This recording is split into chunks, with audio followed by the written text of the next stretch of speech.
Bon, il n'y a pas de musique de fond, malheureusement.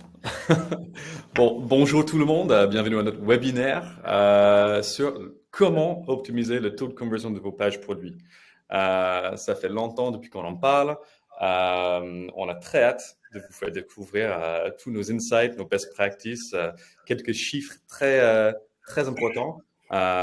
Donc, plutôt que en fait attendre, on va juste plonger dans la présentation. Mais tout d'abord, on va commencer par une petite présentation. On va se présenter surtout. Pour commencer, moi, je suis Dan Stacy, avec un bel accent en fait canadien. Je suis Head of Marketing et Communication chez Click2Buy.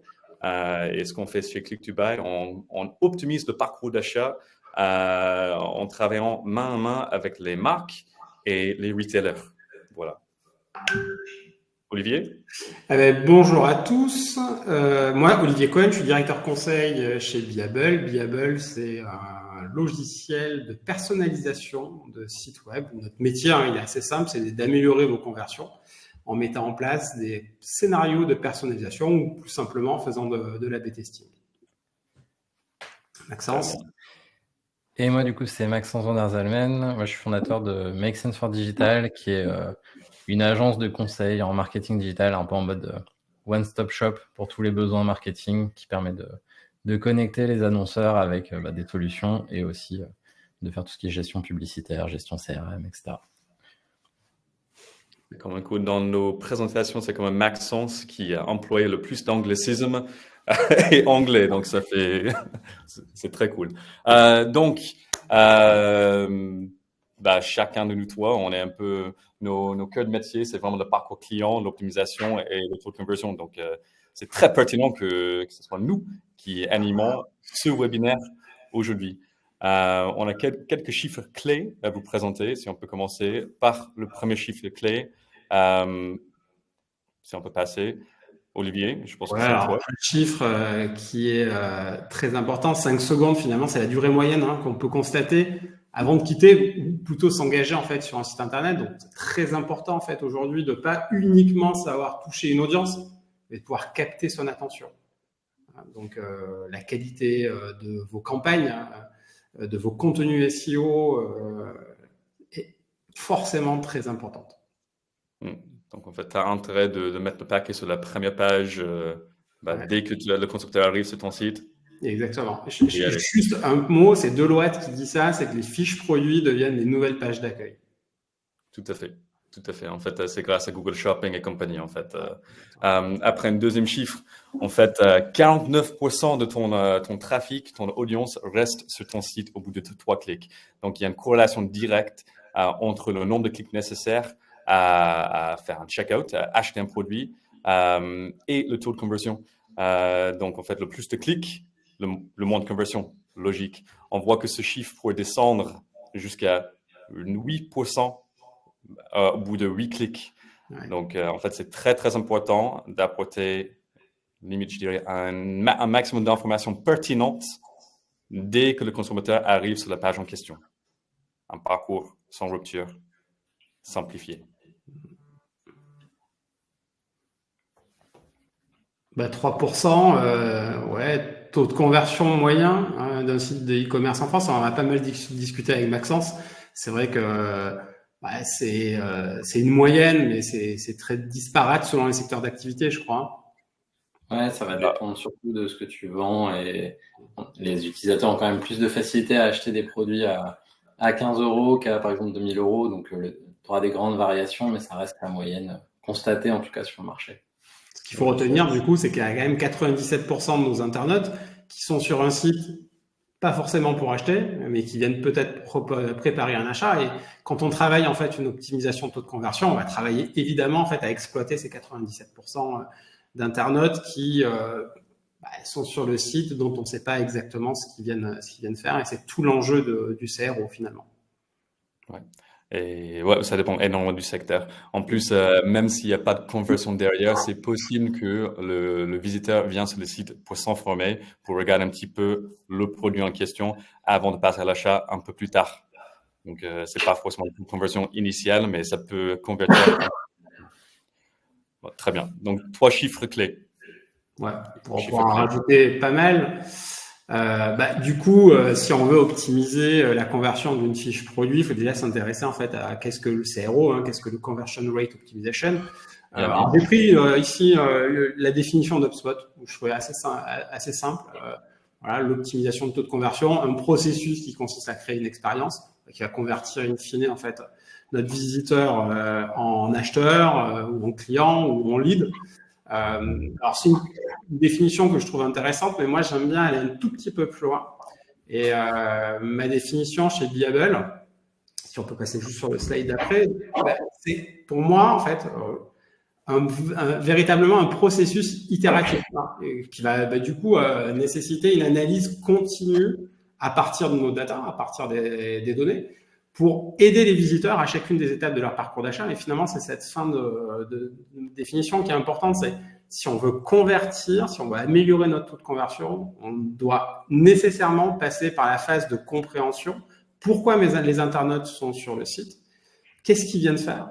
Et à quelle étape du parcours d'achat ils se situent? Si on est capable de répondre à cette question-là, on va être capable de les aider et donc du coup de créer une expérience plutôt mémorable qui va faire que l'internaute va soit terminer son achat au cours de la session, soit revenir en fait pour finaliser son achat. En tout cas, on va pouvoir dépasser ces fameuses 5 secondes en fait d'engagement et d'avoir en fait finalement une vraie relation pérenne avec vos internautes. Alors voilà vraiment comment moi je définis aujourd'hui l'optimisation de mon taux de conversion sur un site en général et sur les fiches produits en particulier.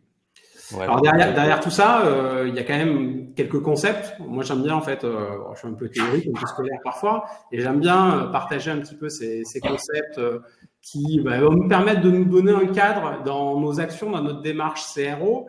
Un des premiers concepts, c'est Google qui l'a un peu théorisé. C'est le messy middle, c'est la complexité en fait croissante des parcours d'achat. Je sais pas, Dan, tu veux nous en dire un petit mot? Ouais, en fait, on va rentrer dans ces concepts. En fait, le messy middle, donc comme disait Olivier, c'est un framework, c'est un modèle qui a été proposé par Google qui est assez intéressant. En fait, pour vulgariser le concept, à gauche, on voit le tunnel de conversion, le parcours d'achat, on va dire un peu classique. Donc, quand on imagine le tunnel, c'est à gauche. En fait, il y a 4 phases bien distinctes. En fait, le consommateur, le visiteur passe de la phase découverte jusqu'à l'achat. Mais en réalité, c'est plus le cas. Okay. Je crois que c'est Google qui a dit qu'il y a plusieurs centaines de points de contact avant l'achat. Maintenant, Max, si je me trompe pas, c'était 500? 500, ouais, c'est ce qu'ils nous ont dit. Donc, ça fait assez énorme comme nombre de points de contact. Sachant qu'ils prennent tout en compte, le fait de voir une pub dans la rue, que tu as un pote qui te parle d'une marque, etc. Ils comptent que c'est des points de contact. Mais 500 avant un achat, c'est ce qui se passe dans ce fameux messy middle là, dont tu nous parles. Ouais, donc en fait, c'est cool quand il y a une abondance d'informations, des informations et de choix maintenant, ce qui, dans un sens, c'est bien car le consommateur est mieux informé, mais en même temps, ça peut créer ce boucle en l'infini. Et ça s'appelle le messy middle. En fait, le consommateur passe de la phase d'exploration à la phase d'évaluation, repasse à l'exploration. Il va aller regarder les concurrents, il va regarder les avis sur Internet, des vidéos YouTube, regarder les sites de retailers pour voir, en fait, il ne passe jamais à l'acte d'acheter. Ça, c'est le messy middle. Et en fait, c'est dommage car on fait tellement d'efforts pour générer du trafic sur un site. Si c'est pour envoyer un consommateur, en fait, le faire sortir de ton site, d'aller comparer sur Google Shopping ou bien un retailer ou je sais pas quoi chez les concurrents, en fait, on perce tout ce travail. Autant écarter ce milieu pour présenter un passage direct à l'achat. Donc, c'est ça, comment vraiment enlever ce frein et faire sortir ton visiteur, ton consommateur de cette boucle infinie. C'est ça, le messy middle. Alors, un deuxième concept qui est clé pour moi, qui est vraiment central quand on veut travailler en fait sur de l'optimisation de conversion, c'est les fameux biais cognitifs. Pour aussi illustrer finalement le messy middle, alors Gerald Zaltman, c'est un chercheur chez Harvard. Il y a quelques années, il nous a dit que 95% de nos achats, finalement, n'étaient pas rationnels, mais émotionnels. Et il ramenait, en fait, du coup, c'est des échos à un certain nombre de biais cognitifs. Alors, je ne vais pas passer en revue ici les biais cognitifs. Il y en a, je crois qu'on en dénombre environ 250. Juste petit rappel sur ces biais cognitifs, c'est des schémas de pensée qui sont faussement logiques, qui vont nous tromper. Ça nous permet, en fait, nous, en tant qu'individus, de prendre des décisions très rapidement. Donc, évidemment, ça influence nos choix, tous nos choix au quotidien, mais évidemment, en fait, nos choix également lorsqu'on se retrouve sur un site de e-commerce, sur un site internet. Alors, je disais, on va pas lister tous les biais cognitifs. Je vais en prendre peut-être 6, moi, que je trouve assez intéressant à avoir toujours un peu en tête quand on fait du CRO ou en tout cas en tant qu'e-commerçant. Le premier, le paradoxe du choix. Donc, si j'ai trop d'options, je peux avoir tendance à figer un peu mes visiteurs. Le deuxième, c'est le biais de nouveauté. C'est la tendance qu'on a en fait à privilégier le nouveau à l'ancien. Donc ça, Apple en fait le maîtrise à merveille. Le principe de réciprocité qui est vachement intéressant, c'est on se sent toujours redevable lorsqu'on nous offre quelque chose. Donc pensez en fait aux actions et aux éléments en fait qu'on va pouvoir mettre sur notre site et qui pourraient au final être récompensés par une action du côté des internautes. Alors le biais de sympathie, ça fait écho au persona. Donc si une personne me ressemble, je vais plutôt lui faire confiance. On sait évidemment en fait que la confiance a des clés en fait, c'est un des moteurs en fait de notre conversion. Le principe d'autorité, on va plutôt faire confiance à une figure d'autorité. Alors, prenons le cas si je parle de la santé, je vais plutôt faire confiance en fait à un médecin. Puis si je vais parler plutôt finance, plutôt faire confiance à un banquier. Donc voilà, ce principe d'autorité, il est aussi important. Pareil, c'est à raccrocher ça en fait avec la notion de confiance. Puis il y a le biais de confirmation, c'est un peu la mauvaise foi, ça en fait. On a toujours tendance à renforcer nos croyances. On croit que ce qu'on croit quelque part. Donc, vous voyez, ces biais cognitifs, moi, je vous incite à aller vous balader un petit peu. Il y a plein de sites qui parlent de ça et à avoir toujours un petit peu en tête, finalement, comment je vais pouvoir essayer de travailler mes contenus sur le site en faisant appel à ces biais cognitifs. J'ai un autre concept. On va passer vite dessus. Il est un peu aussi assez théorique. C'est le modèle Hooked qui a été théorisé par un chercheur qui s'appelle Nir Eyal. Alors, je le trouve super intéressant. Donc, courez en fait, regardez sur Internet et vous renseignez sur ce qu'est ce concept. Mais concrètement, en fait, Nir Eyal, il va nous décrypter la manière en fait de créer des habitudes avec des produits, avec des applications. Et il a créé un framework en fait avec une première étape qui est de pouvoir toujours utiliser un déclencheur en fait pour attirer l'attention. Tout à l'heure en introduction on parlait des fameuses 5 secondes. Donc, clairement en fait si je veux interpeller il me faut un déclencheur. Ce déclencheur doit être mis en correspondance avec des appels à l'action, avec des actions en fait. Il faut vraiment inciter l'utilisateur à agir et pour qu'il puisse agir, il faut qu'il ait de la motivation, il faut que ça soit simple. Jusque-là, rien de révolutionnaire. Puis à partir de la troisième étape, je trouve ça assez intéressant puisque Nir Eyal nous dit qu'il faut récompenser en fait chacune de ces actions. Alors il va classer les actions. Il y a les actions en fait plutôt sociales, des likes, des choses comme ça. Puis il y a les actions plutôt matérielles. Je vais pouvoir un code promo typiquement. Tiens, j'ai 10%. Puis on va avoir des actions qui vont plutôt flatter aussi notre ego. Et ces actions-là, elles vont ensuite pouvoir être mis concrètement en fait illustré par un investissement chez l'internaute. Donc l'internaute doit pouvoir à tout moment mesurer en fait la valeur des récompenses qu'il vient d'avoir et en passant du temps sur un site internet, il va pouvoir à un moment donné en fait y trouver de plus en plus de valeur. Donc courez regarder un petit peu ce modèle Hooked et ça nous donne en fait pas mal une grille de lecture assez pertinente pour comprendre les programmes Prime chez Amazon, le programme Essayer avant d'acheter chez Zalando. En tout cas, c'est un canevas, un framework qui est assez sympa quand on veut bosser sur du CRO. Très bien, très bien. Moi, je trouve les biais cognitifs très, très intéressants. En fait, tu as touché un mot sur ça. En fait, chaque secteur d'activité, en fait, chaque type de produit et tout ça, a un biais cognitif qui est très fortement lié. En fait, par exemple, tu as parlé du secteur de santé, par exemple, tout ce qui est parapharmacie et tout ça. Le biais d'autorité, c'est très important. Donc, avoir des petits badges, des signaux qui montrent que ça, c'est un produit qui est bien validé, entre guillemets, par les médecins, par les docteurs. En fait, vu que c'est un produit qu'on consomme, c'est très important de mettre ça en avant. Je me demande s'il n'y a pas d'autres biais cognitifs qui sont fortement liés à certains secteurs, certains domaines, certains types de produits. Donc, par exemple, si on... Le biais de nouveauté quand on parle de technologie, en fait, hein, évidemment, ça c'est un élément important. Puis le biais de réciprocité, encore une fois, en fait, hein,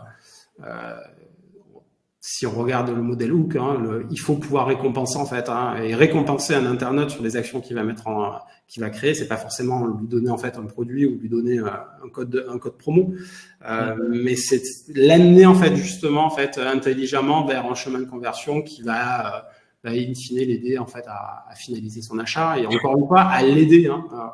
Il faut vraiment être très pragmatique. Pour moi, si toutes nos actions sont là pour aider un internaute à trouver plus facilement son produit, à l'acheter, à avoir des informations, on fait du CRO et je pense qu'on est plutôt dans la bonne direction pour améliorer vos fameux taux de conversion. Je ne peux pas parler à la place de Maxence, mais je suis plutôt d'accord.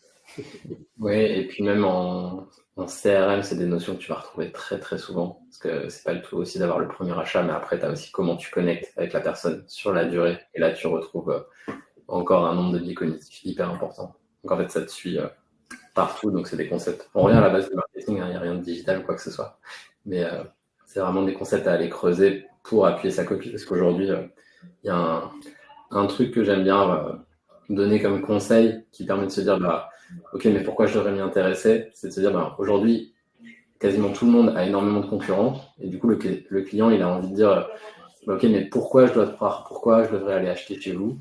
Et avec ces biais cognitifs-là, en fait, c'est là où ils vont faire leur choix de manière émotionnelle ou rationnelle, mais ça suit sur toute la durée. Carrément. Donc, en fait, là, on a carrément parlé de la partie théorique, on va dire. Là, on va rentrer un peu plus dans la pratique. Donc, en fait, on va parler des best practices. Donc, les best practices à suivre pour une fiche produit qui convertit, une page produit. Okay, avec Maxence et Olivier, on a passé énormément de temps à trouver ces best practices. On a analysé tous nos portefeuilles clients et finalement, on en a trouvé 6. Okay, donc, en fait, on va commencer par le premier best practice. Okay? C'est la présentation immersive du produit, en fait. En fait, comme disait Olivier juste avant, en fait, la page produit devient le de facto site vitrine maintenant, en fait, pour beaucoup de consommateurs, pour beaucoup de visiteurs. En fait, la page produit, c'est le premier point de contact avec la marque. Donc, c'est pour ça que c'est très, très important de mettre le paquet sur la page produit. Le digital, c'est très bien quand en fait, ça rend ton produit encore plus accessible aux consommateurs. Mais par contre, c'est difficile de recréer la même expérience, en fait, l'expérience physique en magasin. En fait, tu peux pas toucher le produit, tu peux pas aller demander des conseils à un vendeur. En fait, c'est très difficile de répliquer la même expérience. Donc, comment y arriver? Comment faire en sorte que, en fait, il y a moins d'écart entre ces deux expériences? En fait, au-delà des images de haute qualité, c'est quand même primordial. Il y a des vidéos, il y a des descriptions, des options de personnalisation. En fait, il faut vraiment penser à ta page produit comme un showroom. En fait, il faut vraiment, en fait, ton image de marque dépend de ça. Si déjà tu n'arrives pas à bien vendre ton produit, bien présenter ton produit dès la page produit, en fait, tu as fait tout ce travail d'acquisition. Rien. Donc, en fait, il faut vraiment se concentrer sur le visuel et les descriptions. Donc, en fait, encore une fois, ça paraît assez, c'est du bon sens, en fait, finalement, tout ça. Mais c'est très important de souligner ces best practices car on voit que parfois, il y a des marques qui oublient, je sais pas, les images de haute qualité, par exemple. Et c'est un truc qui ne demande pas beaucoup d'efforts, qui ne demande pas beaucoup de temps, investissement. Pourtant, c'est le petit changement qui pourrait porter des fruits, qui pourrait faire la différence. Donc après, on parle de validation et confiance. Je pense que Maxence, tu voulais toucher un mot sur ça. Ouais, en fait, celui-là, c'est aussi, on en a parlé, mais aujourd'hui, les gens arrivent par la fiche produit en plus. Donc, au-delà du fait que, de toute façon, pour mettre la carte bleue, les gens ont besoin d'être rassurés. Il y a ce côté, j'ai besoin de savoir que d'autres ont pris le risque avant moi. Et oui, il y a eu beaucoup de thématiques sur les faux avis clients, etc. Mais ça reste aujourd'hui hyper important. Les labels de confiance, on rejoint les biais cognitifs dont on parlait tout à l'heure. Et Et il y a un point assez intéressant là-dessus sur les avis. Ça me fait penser à une histoire où c'était un organisme de protection des forêts qui disait aux gens attention, plein de gens arrachent les écorces des arbres, donc nos arbres meurent. Et en fait, ils avaient vu qu'il y avait eu une augmentation massive du nombre de personnes qui prenaient des écorces sur les arbres et du coup que ça détruisait parce que on jouait sur le biais un peu grégaire où d'autres le font, donc c'est OK pour moi. En fait, c'est ce qu'il faut faire avec la fiche produit, c'est dire il y a d'autres gens qui l'ont acheté, ils sont très contents, donc soyez contents aussi. Et c'est un truc à pas négliger du tout. Et mini aparté là-dessus, c'est dire on disait que c'est de plus en plus une landing page, donc les gens arrivent là. Et on a vu beaucoup de fiches produits qui étaient très factuelles, très orientées produits, mais plus du tout marque, ou en tout cas, on ne vient pas présenter l'enseigne en tant que telle. Mais parce qu'on partait du principe, pareil, tunnel, homepage, page catégorie, page liste, fiche produit. Mais en fait, les gens qui arrivent sur une fiche produit, ils ne connaissent pas forcément votre marque. Donc, il faut aussi en parler ici. Et ça joue aussi sur la confiance. Si vous avez des certifs, il faut les remettre ici. Et il faut montrer que vous êtes une marque populaire ou rare, ou en tout cas, pourquoi vous êtes désirable. Ouais, c'est ce qu'a bien compris Amazon depuis longtemps, en fait. Hein. Donc, Ouais, en fait, de toute façon, un visiteur a tendance à sortir ton site justement pour chercher ses avis, pour chercher en fait, la validation d'une partie tierce. Donc, autant enlever ce frein ou bien supprimer la possibilité de faire sortir ton visiteur de ton site. En fait, il va chercher des avis externes, autant les mettre directement sur ton site. t'as raison. Et peut-être un principe, c'est peut-être se dire que psychologiquement, essayer d'imaginer des fiches produits comme des landing pages finalement. Ça change tout dans la création aussi. Ouais, en plus de ça, c'est quelque chose que nous, on a vu. En fait, il y avait un client à nous qui a cité ça comme un avantage en fait, pour ne pas trop vendre ce qu'on fait chez Click Dubai. Mais en fait, avec notre solution, tu peux carrément afficher les retailers, les distributeurs par qui tu vends tes produits. Et en fait, pour une marque qui n'est pas très, très connue, avoir les logos de, des retailers phares dans dans la grande distribution, par exemple, c'est comme un élément de rassurance. Tu te dis, OK, ce produit, en fait, c'est validé de la part de, Auchan, Carrefour et compagnie. Donc, je sais que, en fait, il n'y aura pas de déception. Ça a déjà été validé par des sources fiables. Donc, c'est important. C'est toujours important de mettre en avant les avis et les éléments de rassurance, les éléments de confiance. Parlons de ça, la clarté et transparence. En fait, on a vu la partie politique de retour et garantie et foire aux questions. On le retrouve un petit peu dans la slide précédente, c'est-à-dire les éléments de rassurance. Une foire aux questions, c'est pour répondre à toute question éventuelle. Et la politique de retour et garantie, c'est, encore une fois, au cas où il y a un problème, en fait, il n'y a pas de risque.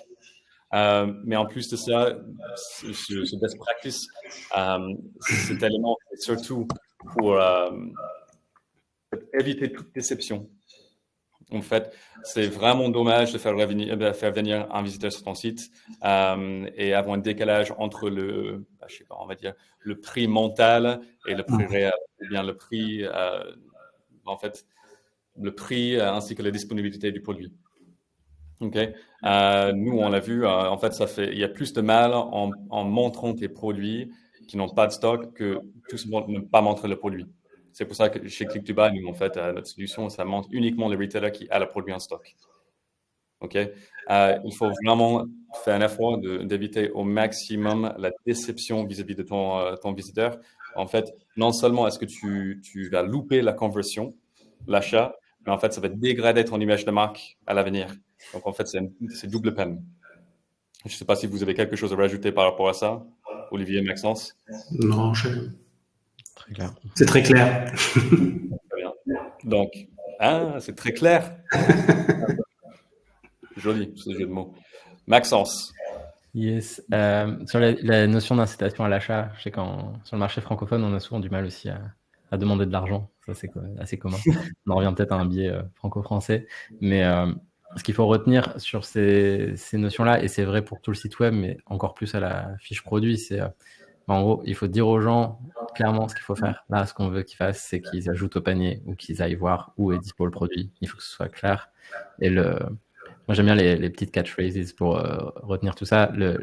À ce moment-là, dans la fiche produit, en tout cas, ce que j'aime bien dire, c'est don't make me think. Il ne faut pas que la personne se demande, OK, du coup, comment je fais pour ajouter le produit au panier, comment je choisis ma taille, etc. Il faut que tout soit très clair, très fluide. Et en fait, il faut gommer la friction. Donc, oui, le bouton d'achat doit être bien visible. Si vous êtes sur mobile, le fait de l'avoir en sticky en bas, faites des A/B tests, mais en général, ça booste quand même assez fortement aussi les taux d'ajout au panier. Il faut quand même être assez clair et dire clairement ce que vous voulez faire. Enfin, j'ai pas plus clair à dire que tout clairement. Si vous avez quelque chose à rajouter. J'aime bien le mot autopilote pour bien résumer, en fait. C'est ça, don't make me think. En fait, c'est autopilote, c'est un peu. En fait, l'achat se fait tout seul, quoi, on va dire. Incitation à l'achat. En fait, les CTA sont très importants. En fait, il faut être très, très clair dans les CTA. C'est quelque chose que nous, on en parle assez souvent. Même, ça peut être tellement bidon, mais en fait, le vocabulaire que tu emploies dans le CTA, ça compte pour tout. En fait, plutôt que parler en fait, le CTA, c'est Call to Action. C'est plutôt, tu pourrais partir sur des CTV, donc des Call to Value. Donc, en fait, vraiment, dans le CTA, dans le bouton, en fait, tu soulignes, tu démonstres la valeur que tu pourrais avoir, que le produit t'apporte directement dedans. C'est un petit truc en plus que tu pourrais faire. Ouais, alors, juste un petit élément en fait. Oui, bien sûr. Quand vous créez vos fiches produits, pensez en fait à des zones qui plus tard pourront en fait vous permettre d'être personnalisées en fonction de l'intention ou du niveau d'engagement de l'internaute. Bon, on y viendra un petit peu plus tard sur la présentation, mais alors, ces éléments-là en fait peuvent être contextuels, ou en tout cas contextualisés par la suite, et c'est également en fait à partir de cette démarche qu'on arrive à bien augmenter en fait votre taux de conversion. Carrément. Je pense qu'Olivier, tu as pas mal de choses à dire là-dessus un peu plus tard dans la présentation. Mais là, on fait un petit tour rapidos de best practice. Donc, accessibilité à engagement, encore une fois, c'est du bon sens.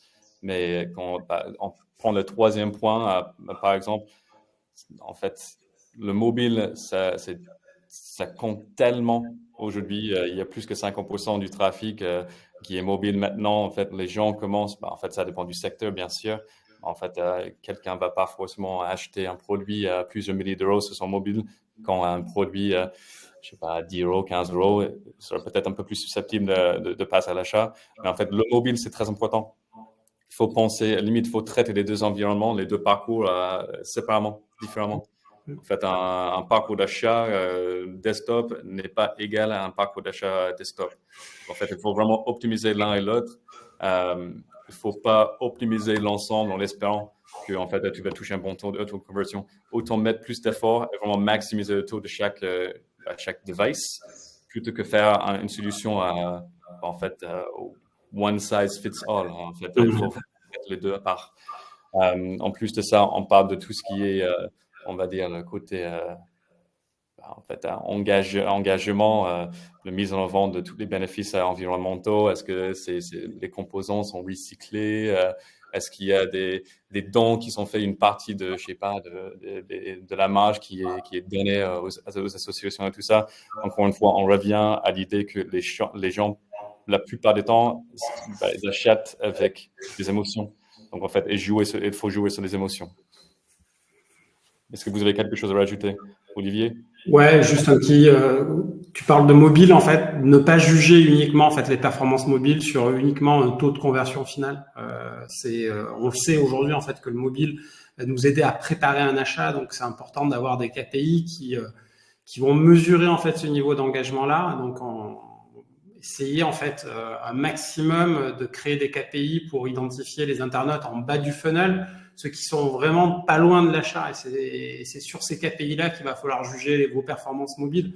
Sinon, on va être déçu, on va avoir l'impression en fait d'avoir raté nos campagnes alors qu'elles ont contraire, performer. Et on a vu avec le Messi Middle, j'ai travaillé sur l'attribution aujourd'hui, c'est quand même un parcours du combattant. Quand même. Ouais, en fait, donc parfois les résultats peuvent être biaisés justement à cause de ça. Exactement. Couper des campagnes, alors que finalement, elles nous ont permis quand même de générer pas mal de résultats. Maxence, je ne sais pas si c'est des choses que tu vois chez certains de tes clients. Ouais, tu vois que tu parlais d'attribution, il ne faut pas me lancer là-dessus, mais effectivement, tu vois que nous, on voit de plus en plus de campagnes gérées à la micro-conversion aussi, parce que tu vois que les étapes sont plus compliquées et aujourd'hui, tu as beaucoup plus de boîtes noires côté acquisition, mais ça, c'est un autre sujet. Mais la notion d'aller chercher des engagements, donc par exemple, piloter et essayer d'avoir plus d'ajouts au panier avec un opt-in pour pouvoir faire du reciblage par mail, etc. Tu vas aussi ajouter du cross-canal et en fait, tu dis ok, mais en fait, toutes les actions valorisées et valorisables sont intéressantes. Il n'y a pas que l'achat dans la vie. Même si à la fin, on sait qu'on veut les euros des clients, il n'y a pas que l'achat dans la vie. Bon, en fait, les marques ont énormément de mal à vraiment l'idée de attribuer le crédit, entre guillemets, à une seule source, un seul point de contact, une seule campagne et tout ça. C'est l'idée d'attribution. En fait, l'attribution est devenue tellement complexe aujourd'hui parce que, en fait, il y a ces 500 points de contact avant de passer à l'achat. Donc, ouais, je suis d'accord. En fait, parfois, la conversion, c'est pas le tout, c'est pas tout ou rien. En fait, il faut prendre en compte tous les points de contact entre deux. C'est ça. Et Maxence, je crois que c'est à toi. C'est un peu light ce slide, mais ça reste quand même très important.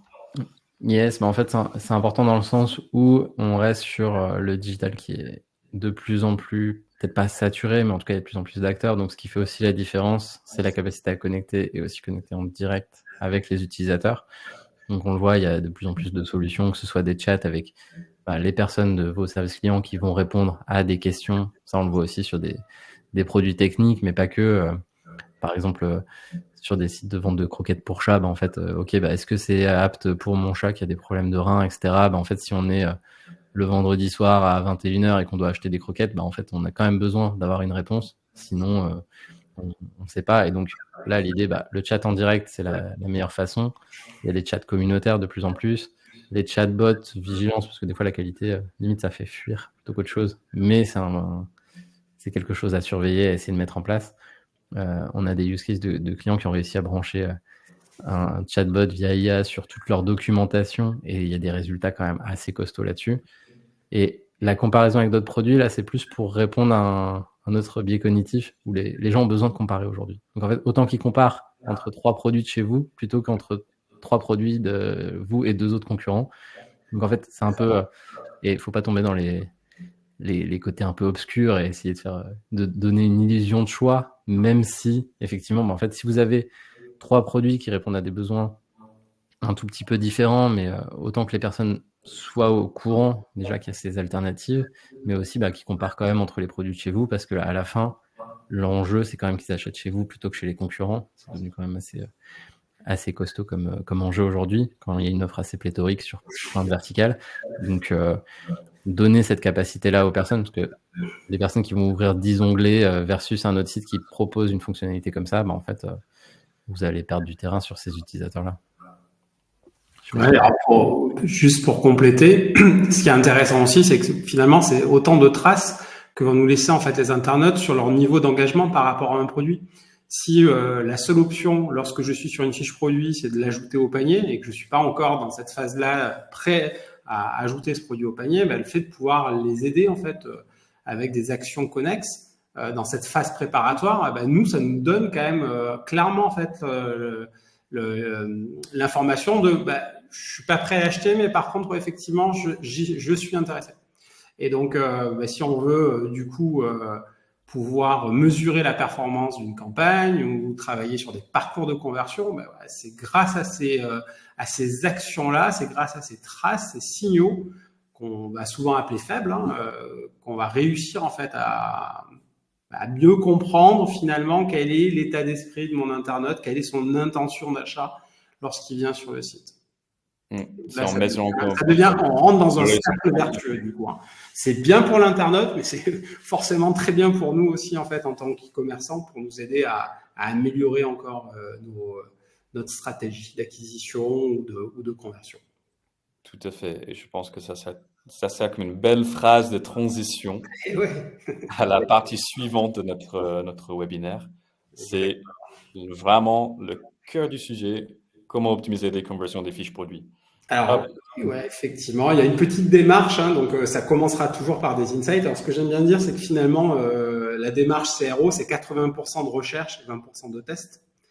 Donc, pouvoir identifier un insight, hein, par exemple, on parle de mobile, tiens, seulement 6% des internautes qui entrent sur une fiche produit ajoutent un produit au panier lorsqu'il est en mobilité. Ça, c'est un insight, en fait. On va pouvoir après derrière creuser.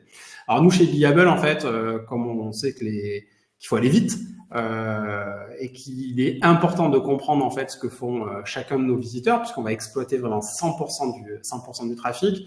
On a essayé de scorer, en fait, on score l'engagement des visiteurs et notre ambition, c'est de pouvoir à tout moment positionner un internaute sur une des principales étapes d'un parcours d'achat. Et donc, comme je le disais tout à l'heure, hein, on l'invente pas, on n'a pas la boule de cristal.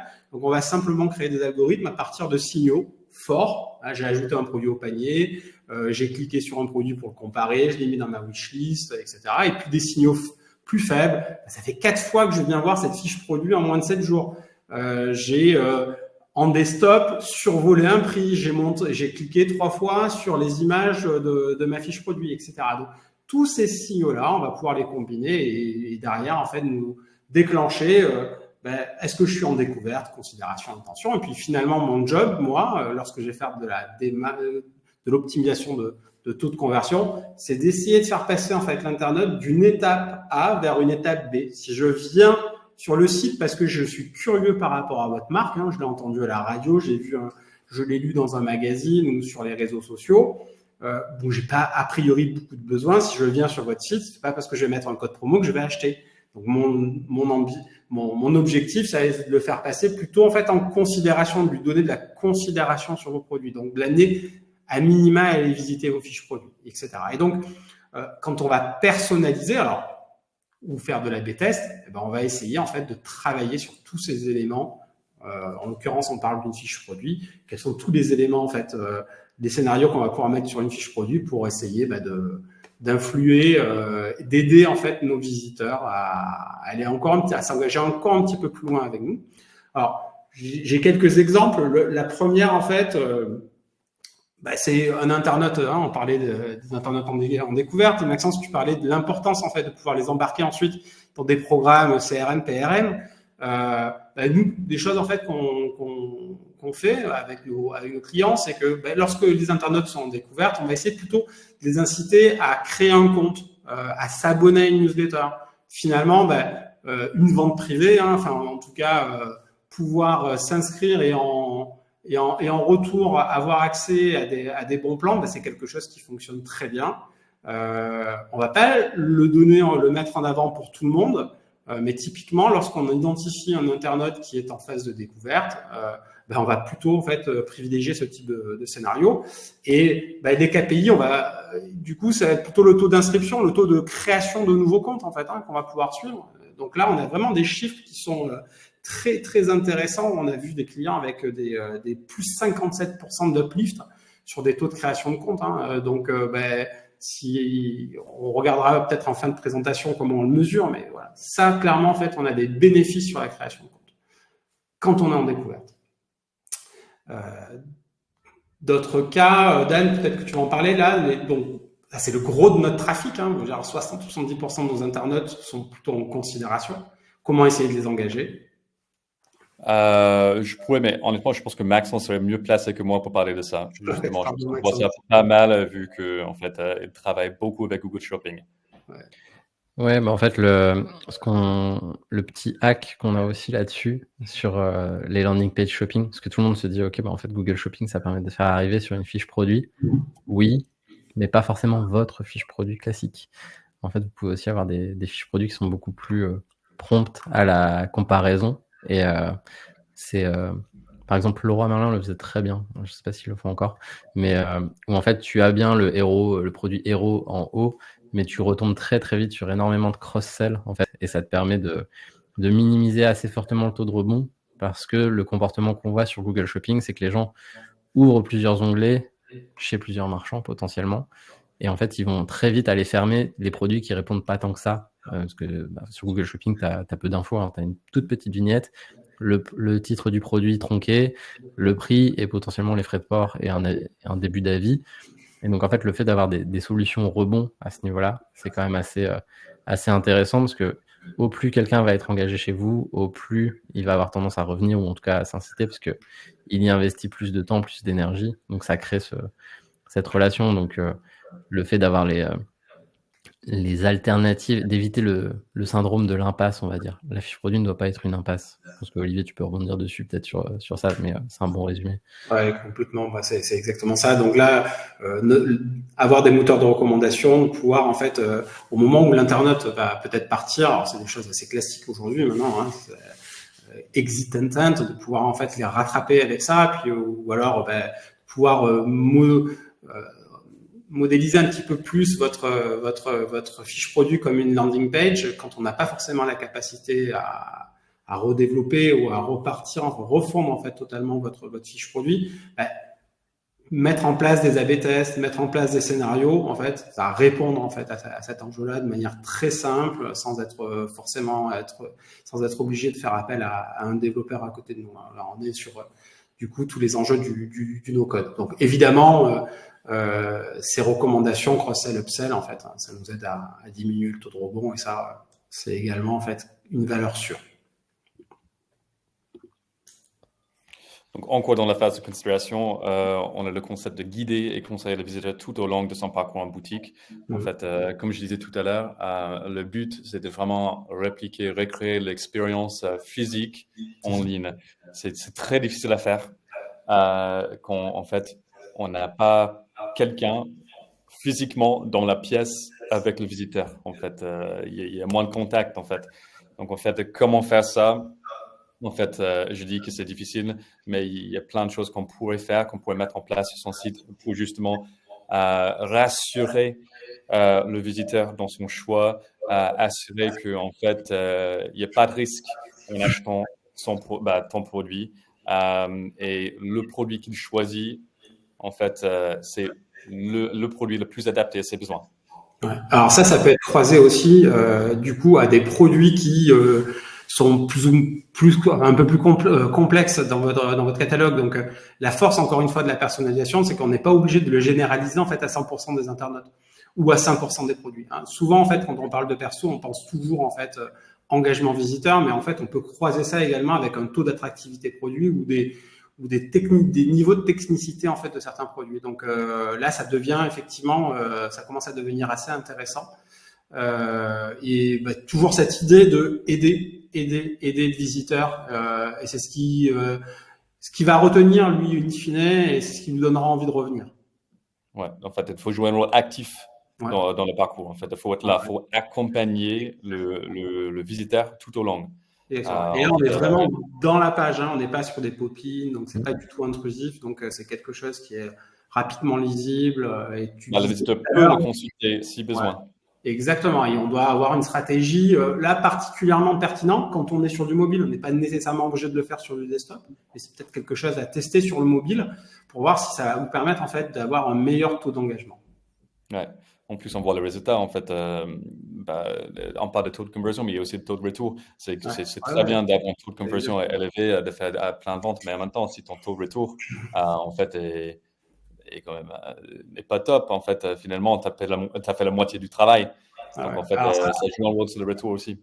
C'était e-commerçant, et on peut dire que ça, c'est vraiment des KPI qu'on laisse souvent de côté, en fait, et qui sont très très difficile ensuite au niveau financier, parce que c'est que de la marge. Ouais. Tu as quelque chose à rajouter, Maxence? Non, globalement c'est ça. C'est difficile, mais en même temps c'est important quand tu arrives à tacler le sujet. Enfin, ça te donne un avantage.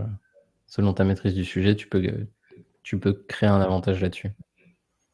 Ouais. tout en restant dans la phase considération, on a tout ce qui est choix au checkout. En fait, j'ai l'impression que j'ai dit la même phrase au moins 3-4 fois, mais en fait, c'est vrai. C'est dommage de perdre tout le travail que tu as fait à générer des visites sur ton site et finalement, ce qui bloque, c'est par exemple le choix des canaux de distribution, les canaux d'achat. En fait, on le voit chez nos clients. En fait, parfois, le fait qu'en fait, il n'y a pas tel magasin disponible ou tel magasin qui n'est pas proposé dans les possibilités d'achat, en fait, ça bloque. En fait, les gens, parfois, ils ont une carte de fidélité chez un certain magasin. Peut-être ils veulent aller voir le bien, le produit en physique au magasin. En fait, ce sont des trucs qui jouent un rôle dans la conversion. Donc, en fait, rajouter un bouton comme en fait, le bouton que nous, on commercialise chez Click to Buy, un bouton où acheter ou where to buy, ça pourrait justement enlever cet obstacle, ce frein. En fait, on dit au consommateur, OK, si tu as une préférence claire pour un canal d'achat, OK, vas-y, en fait, tu as tout le choix possible. En fait, encore une fois, c'est l'idée de garder le visiteur sur ton site, à toi, mais fournir les bonnes informations sur le site en question. Donc, d'où vient l'importance de proposer moult choix par rapport à ça. On voit clairement, en fait, quand on prend un échantillon de pas mal de clients chez nous, on voit que les clients qui proposent ce bouton en plus d'un bouton ajouter au panier, donc acheter directement en direct to consumer, il y a quand même 28% de taux de conversion en plus. Donc, tu achètes en fait, quand tu rajoutes les deux boutons. Tout simplement. Vous avez quelque chose à rajouter? Ouais, toujours des signaux supplémentaires qui nous montrent en fait l'intérêt d'un internaute sur un produit, et donc du coup ça va permettre de nourrir les algos chez nos amis Google ou Meta ou autres, etc. Donc oui, forcément très important en fait, c'est des options supplémentaires qui sont à mon sens en fait aujourd'hui essentielles quand on a un réseau de distribution assez riche autour de nous. Oui. Évidemment. Hop. Et là, on passe à la phase intention. Ouais, là, on est, alors pour vous donner en fait, en général, c'est entre 10 et 15% du trafic. Donc c'est plutôt les abandonnistes. On a plutôt tendance à appeler ça comme ça. Moi, je trouve ça quand même plus positif de les appeler des intentionnistes, des gens qui sont très en bas de mon tunnel et qui sont très proches de l'achat. Ça, c'est typiquement le code promo personnalisé. Ça permet en fait de pas encore une fois généraliser une action à 100% de nos visiteurs, donc de ne pas dévaloriser une marque. Faire trop de promo peut à un moment donné aussi un peu tuer la promo. Puis comme pour tout à l'heure, lorsque j'ai parlé en fait des aides, on peut croiser ça en fait avec certains produits qui mériteraient peut-être d'être un tout petit peu aidés pour améliorer leur conversion, produits sur lesquels j'ai peut-être un taux de rotation un peu faible, des produits sur lesquels j'ai une marge assez intéressante, donc je peux me permettre en fait de venir faire un code promo personnalisé. Moi, ce que je faisais beaucoup en fait, c'est que je le travaillais. Alors, j'avais un site de retail, donc on vendait de la mode, et je le faisais en fait sur tous les produits où j'avais un peu des fins de taille. Donc, si je prenais par exemple un jean, il me restait en fait soit des petites tailles, soit des très grandes tailles. Et en fait, ça venait perturber un peu et mon catalogue. Ça pouvait en fait me créer en fait pas mal de frustration sur l'analyse des campagnes payantes, parce que les gens qui arrivaient sur les fiches produits avaient plutôt tendance à partir, donc c'était compliqué à gérer. Donc, en tout cas, le but c'était d'essayer de sortir le plus rapidement ces produits-là, et donc code promo pour des personnes qui venaient visiter ces produits, ça fonctionnait super bien. J'avais des super taux d'ajout au panier, mais plus que l'ajout au panier, j'avais des très bons taux de conversion. Et aujourd'hui, en fait, on peut être capable, on parlait tout à l'heure de Google Shopping, enfin de Google Ads, Performance Max, Google Shopping. Alors, on pourrait très bien en fait contextualiser, ne faire apparaître en fait ces codes promo que pour les personnes qui arrivent en fait depuis ces campagnes-là. Ça, c'est des choses en fait qui sont tout à fait possibles. Encore une fois, l'idée c'est pas forcément le montrer à tout le monde. Si je viens que je suis en phase de comparaison, c'est pas parce que j'ai un code promo que je vais acheter tout de suite. Et peut-être essayons d'abord en fait de les convaincre, de gagner la confiance avant même en fait de jouer notre carte prix. Alors, en tout cas, pour moi, ce qui est important, c'est d'abord l'utiliser en fait auprès de notre intentionniste, et puis après peut-être chez les considérateurs, ceux qui ont évidemment montré le niveau d'engagement le plus élevé. Je sais pas, Maxence, si tu as des choses à compléter.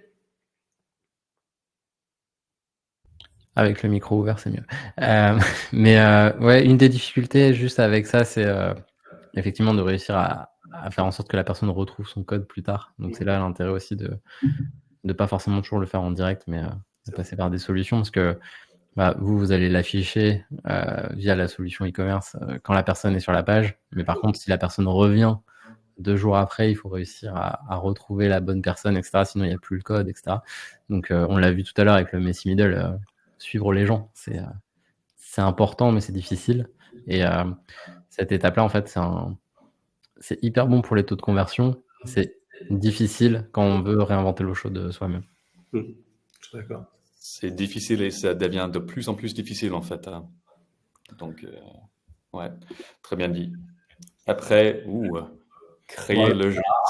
Créer l'urgence, toujours nos intentionnistes, bon, ça tout le monde connaît en fait. C'est vrai que toujours on fait appel à des biais cognitifs là. Donc pas pareil, j'aurais toujours le même discours. On n'est pas obligé en fait de le montrer à tout le monde. Ça deviendrait presque contre-productif en fait. Si à chaque fois que je viens sur un produit, dépêchez-vous, ou X personnes sont en train de le regarder ou a été acheté Donc, il faut le faire plutôt à bon escient, déjà uniquement pour des internautes qui peut-être sont revenus, on parlait de ceux qui sont venus 3-4 fois en 7 jours sur la fiche produit, effectivement, peut-être que pour eux, c'est peut-être intéressant d'essayer d'accélérer un petit peu le closing pour leur demander en fait de venir et en jouant un petit peu sur ces éléments-là. Donc, voilà, c'est des messages à utiliser et encore une fois, pas à généraliser. Donc, quand on voit de l'hésitation et quand on voit des internautes en fait qui reviennent souvent, c'est quand même pas mal. Évidemment, en fait, ça fonctionne quand on joue un peu sur l'urgence. On améliore notre taux de conversion. Alors, est-ce que la personne ne l'aurait pas acheté in fine? Probablement. Mais ce qu'on veut, nous, en fait, c'est diminuer ce délai d'achat, faire en sorte que dans notre Messi Middle, on aille un petit peu droit au but. C'est le concept de FOMO, de Fear of Missing Out, en fait. Exactement.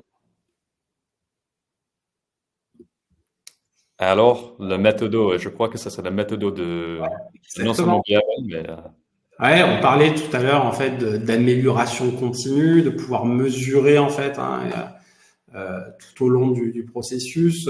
Évidemment, ça se fait à travers ce qu'on appelle l'uplift. Donc très concrètement, même principe que sur la B-test, on va prendre en fait un groupe de contrôle, on va prendre 50% des internautes qui vont être exposés à un message, puis 50% des internautes qui, eux, ne le seront pas. Puis on va comparer en fait du coup les résultats, et la comparaison de résultats, ça nous donne un uplift. Et donc si c'est positif, c'est ce scénario-là en fait qui nous a permis d'améliorer les choses. Ici, au contraire, ça dépasse, ça nous a pas forcément amené plus de résultats. Il faut juste bien avoir en tête la significativité. C'est pas un mot très simple à dire en webinaire, mais j'ai réussi sur des groupes de contrôle. Donc évidemment, il faut qu'on soit quand même sur des statistiquement parlant sur un volume intéressant et sur une durée. Donc quand notre volume est trop faible, il faut peut-être allonger la durée des tests.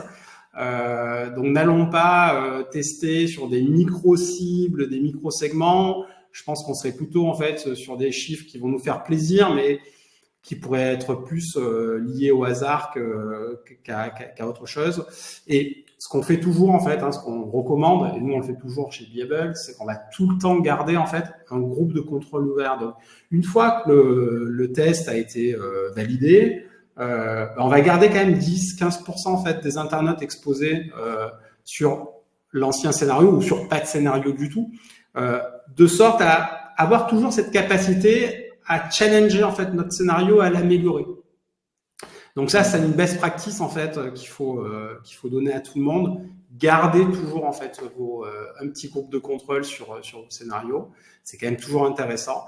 Quand on est certain, peut-être qu'il faut internaliser finalement cette fonction-là, la sortir en fait uniquement de nos scénarios de personnalisation et puis peut-être de la développer, puis passer à autre chose. Une question, est-ce qu'il y a un trafic, un volume minimum pour effectuer un A/B test qui est fiable Ouais, Je dis que avec 100 visites, même 500 visites, je dirais au moins 1000 visites. Au moins 1000 visites. Puis après, tu peux jouer sur la durée, en fait. Si on n'a pas assez de monde, en fait, à l'instant T, peut-être qu'il faut essayer d'allonger un maximum, en fait, un maximum le scénario. Mais une centaine de visites, c'est trop faible, en fait, pour sortir sortir des tendances qui seront fortes. Voilà, on sera encore une fois un petit peu sur l'intuition, finalement. Dans vos tests, quand on priorise les tests, il faut quand même penser à ça aussi. En fait. Tout à l'heure, on a parlé en fait des intentionnistes, on a parlé des considérateurs. On sait que 97% de notre site ne convertit pas, 60% d'entre eux, voire 70%, c'est la considération. Donc, clairement, en fait, là, on a un bassin d'audience qui est quand même assez intéressant et généralement, en fait, pertinent pour travailler. Pareil chez les intentionnistes, entre 10, 15, 20%, ça dépend des sites. Donc là aussi, en fait, on a quand même un bassin d'audience qui commence à être pertinent pour travailler tout ça. Ce qu'il ne faut pas, c'est de rentrer sur des sous-segments, en fait, qui intellectuellement peuvent être passionnants, mais statistiquement, pas forcément très pertinents. Max, j'imagine que vous faites beaucoup d'A/B tests avec vos clients. Ouais, toujours. Et ce qui est intéressant, et en média, c'est la même chose, mais tu as peu de partenaires qui proposent cette fonction-là, mais le fait de garder une zone blanche qui n'est pas touchée, ça, je trouve que moi, c'est toujours un indicateur de confiance, parce qu'en fait, quand tu as plein de partenaires médias hors Google, Facebook, Co. qui viennent et qui disent on va révolutionner ton mix média, et en fait, tu n'as jamais cette zone blanche, tu n'as jamais de vrai test d'incrémentalité, et en fait, tu sais pas à quel taux de cannibalisation tu vas avoir, tu sais pas ce qui se passe. Nous, pour donner un exemple, mais nous, on avait eu un partenaire de retargeting très connu. J'avais enlevé le déclenchement du tag sur la homepage pour tous les utilisateurs qui avaient rebondi. Le volume a baissé de 80%. Ça veut dire que 80% de mes dépenses étaient sur des gens qui avaient rebondi. Donc ça en dit long. Donc faites des tests d'incrémentalité, ça c'est très cool et c'est bien de le garder en permanence, comme dit Olivier. Encore une fois, c'est l'idée de toujours faire son CRO en continu. Si c'est pas un contenu, si c'est un one-shot, en fait, c'est pas du CRO. Clairement. C'est pas du CRO d'après la définition de Bayable. Peut-être la bonne définition. On va peut-être sur Wikipédia plus tard, je sais pas. Très bien. Parlons d'A/B test, en fait, c'est quelque chose qu'on fait souvent chez nous aussi. Moi, je voulais citer un cas concret. Chez nous, en fait, on a un client, c'est pas forcément un client cosmétique, mais c'est un client à nous qui avait, en fait, qui vendait en direct en partie et qui avaient un produit qui cartonnait, mais pourtant le taux de conversion était à 2,6%. Donc, on s'est dit pourquoi pas faire un A/B test sur ce produit. Donc, sur la moitié du trafic, on va mettre juste le produit ajouter au panier. Et sur l'autre moitié, on va rajouter le bouton Where to Buy en plus. Okay? Donc, avant, uniquement direct to consumer, donc en e-commerce, on avait un taux de conversion à 2,6%, qui n'est pas mal. Mais après avoir intégré le bouton Where to Buy, donc notre bouton à nous, notre solution, on revient en fait aux best practices proposées du choix. On voit que le taux de conversion a presque doublé.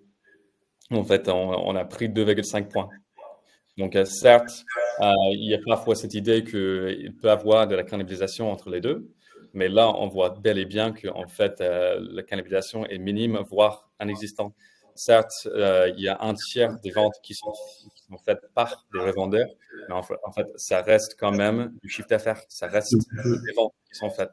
Donc, en fait, juste en rajoutant, en proposant ce choix en plus, on voit bien que en fait, les ventes qui sont faites par des revendeurs sont compensées.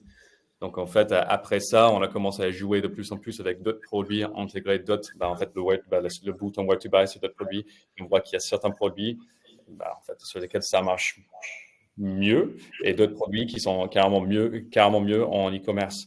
Donc, c'est une possibilité. D'où vient l'importance de toujours A/B tester non seulement, en fait, la gamme, mais chaque produit individuellement, car chaque produit, en fait, est associé à certaines tendances, certains besoins, on va dire. Donc, voilà. A/B tester, c'est important. Et je crois qu'on va finir 3 conseils 3 conseils à garder en tête. On a beaucoup parlé, mais on va essayer de tout résumer en 30 secondes chrono. Donc, Olivier, est-ce que tu veux commencer par le premier conseil? Alors, le premier, évidemment, comprendre vos visiteurs, analyser leur comportement d'achat. Si on veut les aider, on est obligé de passer par cette étape. Très bien. Voilà. Bien dit, bien résumé. Chapeau. Efficace. Max? La notion de priorisation des actions en fonction des impacts sur le taux de conversion, j'aime bien aussi le caler avec la notion de effort. En fait, faire un peu une matrice effort-impact. Vous regardez sur Google, ça se trouve. Et ça vous permettra de lister les actions et de les prioriser. Parce que parfois, il y a les quick wins et il y a les slow wins. Et ben, parfois, les slow wins, en fait, ils sont tellement longs à mettre en place que ça vaut pas le coup. Donc, ça revient à la notion de créer une roadmap pour succès dans tous les cas. Très bien. Et le troisième conseil, je vais voir si je peux pas le boucler en 10 secondes. Continuez à mesurer vos actions. En fait, c'est très simple. En fait, si tu fais du CRO une seule fois, ça sert à rien. En fait, le CRO, ça se fait à long terme, des petites actions, des petites améliorations en continu. Si tu ne fais pas comme ça, si tu fais que des gros changements ponctuellement, tous les, je sais pas, 3 mois, en fait, tu perds tellement d'historique, tes résultats sont biaisés. Donc, il faut toujours le faire en continu et il faut mesurer chaque changement, chaque modif que tu aurais apporté à chaque action. Voilà. Et un petit dernier slide. Un peu de pub. Bon, juste société française, on existe depuis 10 ans. On a presque un peu plus de 200 clients. C'est 8 modules en fait qui peuvent être indépendants les uns des autres. On va travailler sur de l'analytics. On est whitelisté par l'ERG, par la CNIL. Donc, on peut analyser 100% du trafic. On va, comme on l'a vu tout à l'heure, faire du scoring, comprendre en fait ce que l'internaute est venu faire. Scoring des visiteurs, mais des produits, qui est vachement important. On aurait pu en parler ici aussi. Puis évidemment, une brique sur lesquelles c'est notre cœur de métier, de personnalisation. On fait si on fait de la personnalisation, on peut faire de l'e-merchandising. Et on est allé jusqu'à faire également de l'email remarketing. Finalement, ce qu'on essaie de faire, c'est de démocratiser la personnalisation pour des sites internet e-commerçants, mais également des sites qui génèrent des leads. Voilà, en quelques mots. Et société française. En plus, c'est important ça. Très bien. En fait, je ne vais pas faire le pitch commercial de Click to Buy, car en fait, si vous êtes là à ce webinaire, vous allez certainement recevoir un mail dans les jours à venir avec tous les supports marketing. Donc, voilà, je reste sur ça. Maxence, est-ce que tu veux dire un petit mot sur Make Sense for Digital, sur Mavericks? Rapidement, oui, je me présente toujours avec Make Sense for Digital, mais on a aussi une boîte de formation qui s'appelle Mavericks. En fait, l'idée, c'est d'être un peu la plateforme, que ce soit pour les services ou pour les formations. On a des formations sur Google Ads, sur Meta, sur l'email marketing, CRM, etc. Donc, on agit vraiment sur les deux tableaux, soit un peu en mode do it yourself, mais done with you, on va dire. Et pour ceux qui veulent quand même externaliser, on a aussi une force de frappe par chez nous. On est 10 personnes basées à côté de Lille. Parfait. Merci à tout le monde pour votre participation. C'était top. La diffusion sera disponible dans l'après-midi. Et je crois qu'on n'a rien d'autre à rajouter. On a bien respecté le timing avec 3 minutes de retard, mais c'est plutôt pas mal. Sur ce, je vous souhaite une excellente journée et on se verra à la prochaine. Prochain webinaire de Click to Buy. Merci beaucoup tout le monde. À très bientôt. Au revoir. Au revoir.